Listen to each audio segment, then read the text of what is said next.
Buenas noches, profesor y compañeros. En esta oportunidad hablaremos sobre la tarea académica 4. El análisis del comportamiento del presupuesto. Es la parte que me tocó a mí, del presupuesto público. Analizar el comportamiento del presupuesto público por periodo del gobierno de los últimos 10 años. En el periodo de los últimos 10 años se encuentra el periodo de Pedro Pablo, luego está Martín Vizcarra, Francisco Sagasti, Pedro Castillo y el de transición, que es el de Dina Boluarte. Bueno, en el 2016, del 2018, en el gobierno del PPK, en el 2016 hubo un aumento de presupuesto a comparación del año anterior de un 6,05%. En el segundo periodo, en el periodo de Martín Vizcarra, en el periodo del 2018 al 2020, en ese lapso hubo una variación de 6,93% a comparación del año pasado. En el de Francisco Sagasti, del periodo 2021 al 2022, la variación o el aumento del presupuesto fue en el 2021 del 3,15%, en el de Pedro Castillo en el 2000, del 2021 al 2000, perdón, del 2023 al 2024. En el 2023 la variación del presupuesto fue de 1,52% en el aumento. Y en el gobierno de transición hubo un porcentaje, bueno, en este caso aún no se analiza el porcentaje de aumento, pero se señala que hay prioridades en educación y en salud sobre todo.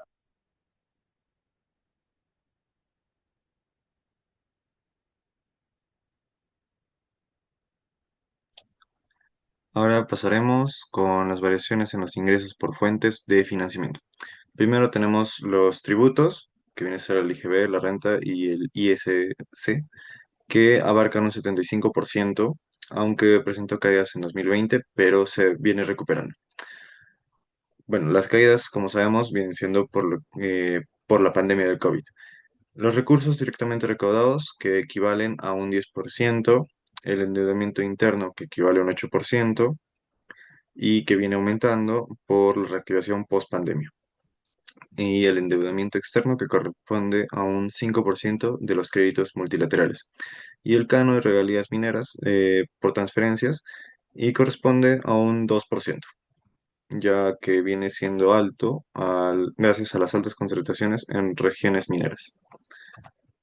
El siguiente es las variaciones por egresos según los respectivos gastos. A un 60% equivale a lo que viene siendo remuneraciones, por ejemplo, a sectores públicos como la educación, la salud y la seguridad, desde el 2016 hasta el 2014. En gastos capitales como obras, que es cercano al 30%, y en servicio de deuda es un 10%. Y en su mayoría el gasto ha sido corriente.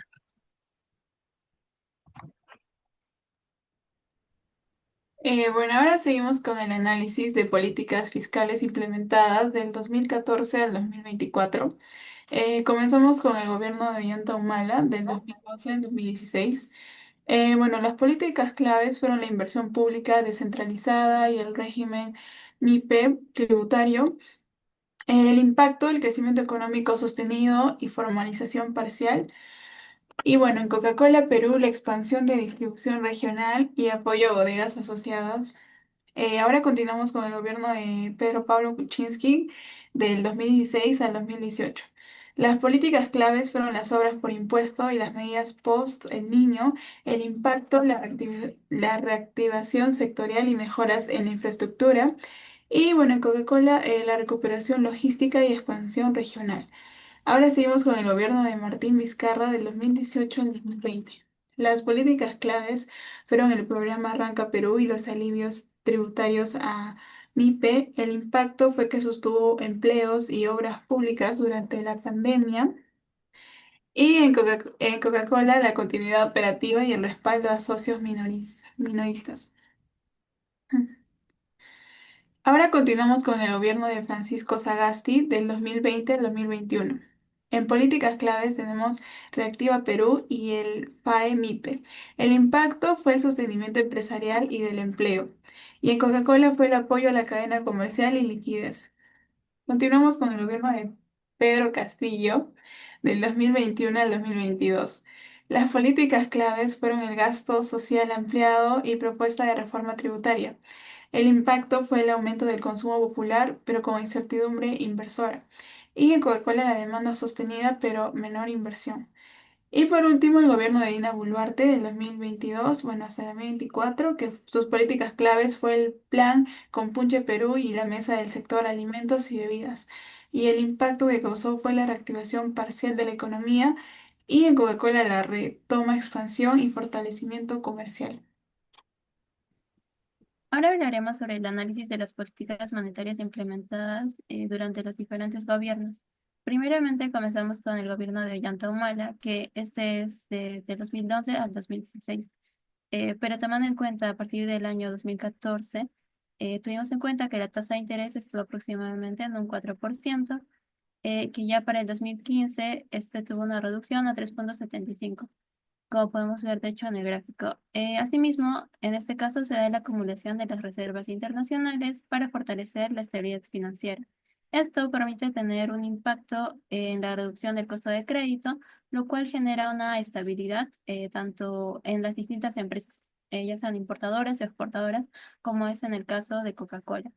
Em, Ahora, hablando del gobierno de Pedro Pablo Kuczynski, que es del 2016 al 2018, ya para el 2016, de igual manera, la tasa estuvo aproximadamente en un 3,75 y que de hecho ya subió a 4, pero para el 2017 esta empezó a subir más, la cual fue 4,25%, pero a comparación de 2018, esta tuvo una reducción a 2,75%, lo cual de igual manera hubo un crecimiento de inflación controlada, permitiendo que haya un mayor crédito para el sector privado, implementando una política expansiva, que esta de hecho fue implementada tanto para Ollanta Humala, Pedro Pablo Kuczynski y Martín Vizcarra, que en este caso también permite que Coca-Cola tenga un mayor financiamiento y un incremento en su demanda de los productos que realiza. Sin embargo, ya para finales de 2018, tuvo una planificación con cierta incertidumbre, ya que hubo renuncia de Pedro Pablo Kuczynski. Ahora encuentro el gobierno de Martín Vizcarra, que es del 2018 al 2020. En este caso, se tuvo una referencia de que para el 2019 la tasa estuvo básicamente en 2,75, pero para inicios del 2020 esta tuvo una reducción a 2,25%. Sin embargo, tras la pandemia que hubo, esta tuvo una disminución bastante grande, que fue de 0,25%, lo cual generó un gran impacto. En este caso implementaron diversos programas, como era en el caso de Reactiva Perú, que inyectaron más de 60 millones al sistema financiero, lo cual ayudó a sostener a muchas empresas, como es en el caso de Coca-Cola, para tener un acceso al crédito y también tener liquidez en el mercado, asimismo como no tener una baja tasa de desempleo. Y bueno, asimismo también tenemos en cuenta que hubo un cierre de canales de venta, lo cual esto generó una disminución en sus ventas. Ahora hablaremos de los siguientes gobiernos, que en este caso tenemos el gobierno de Francisco Sagasti, que aún persistía la pandemia, por lo cual aún estaba en 0,25% la tasa, con la finalidad de evitar devaluaciones abruptas. Esto impactó al sistema financiero, ya que mantiene el consumo pese a la recesión sanitaria. En el caso de Coca-Cola, tuvo un financiamiento como lo indiqué anteriormente. Sin embargo, tuvo una recuperación gradual del consumo en hogares, lo cual ayudó al reinicio de sus ventas. En cuanto al gobierno de de Pedro Castillo, en este caso, que fue del 2021 al 2022, como podemos ver, tuvo un cambio de 0,25% a 7,75% hasta llegar al 2022, lo cual esto generó que sea una política monetaria restrictiva, ya que aumentó el costo del crédito, hubo una reducción del consumo y por ende también hubo cierta tasa de desempleo. El impacto en Coca-Cola generó un bajo consumo, generando caída de ventas y teniendo una mayor presión debido a que tenía que haber insumos importados más caros.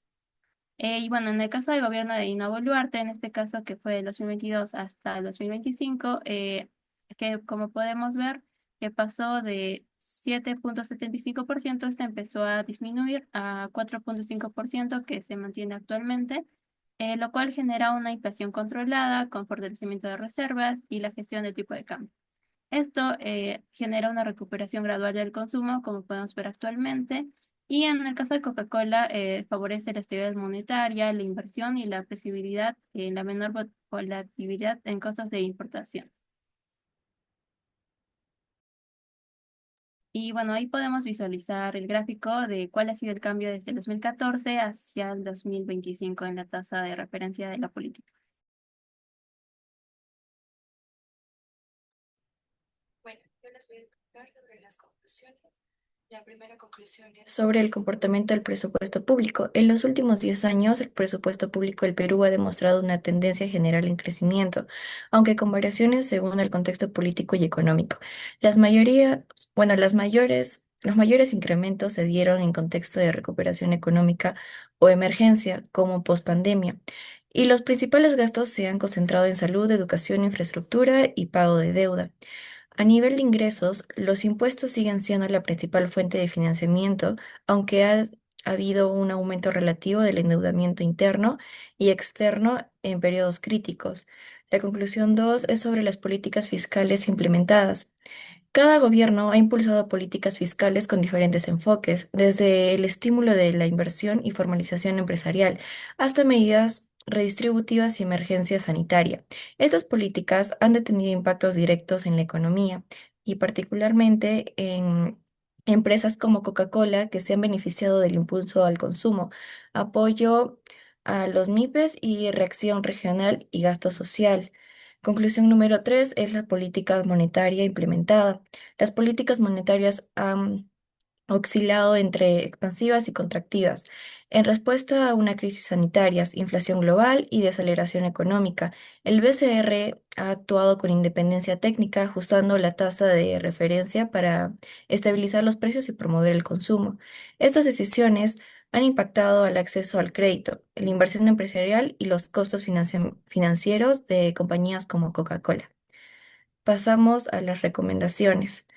La primera recomendación sobre el comportamiento del presupuesto público es que la empresa Coca-Cola Perú debería seguir de cerca la evolución del presupuesto público, ya que los aumentos de inversión pública, especialmente en infraestructura, pueden facilitar la expansión a su red logística y distribución.